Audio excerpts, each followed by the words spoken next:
नजर डालेंगे खेलों के मैदान की तरफ। Association of tennis professionals ATP tournament के दौरान बद इंतजामी के मुर्तकिब करार पाने वालों के खिलाफ सख्त कार्रवाई करने के हवाले से खबरदार कर दिया है। खबर रसाई एजेंसी के मुताबिक टेनिस हुकाम बद इंतजामी के लिए सख्त सजाएं देंगे, जबकि ATP ने खिलाड़ियों को मुतनब्बी किया है कि गवर्निंग बॉडी में भी सजाएं देने के लिए अपने असूलों पर नजरसानी करती है।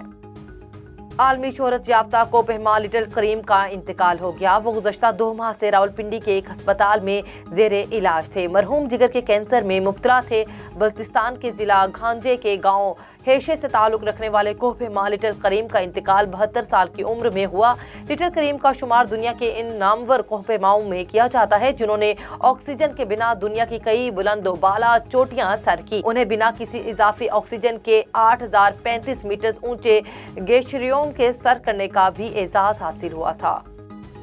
पाकिस्तान क्रिकेट टीम के साबिक कप्तान यूनुस खान को अफगान क्रिकेट टीम के बैटिंग कोच मुकर्रर कर दिया गया। यूनुस खान को अफगान क्रिकेट बोर्ड ने मुख्तसर तर्ज के मुआहदे के तहत अफगानिस्तान क्रिकेट टीम के बैटिंग कोच मुकर्रर किया है। यूनुस UAE में होने वाले कैंप में जिम्मेदारियां संभालेंगे। यूनुस खान ने एक ट्विटर पैगाम में कहा कि वो काफी अरसे से अफगानिस्तान के कोच बनने के ख्वाहिशमंद थे और सन 2011 से उनके साथ उनकी बातचीत जारी थी। ताहम अब अफगानिस्तान की टीम के साथ काम करने का दुरुस्त वक्त आ गया है।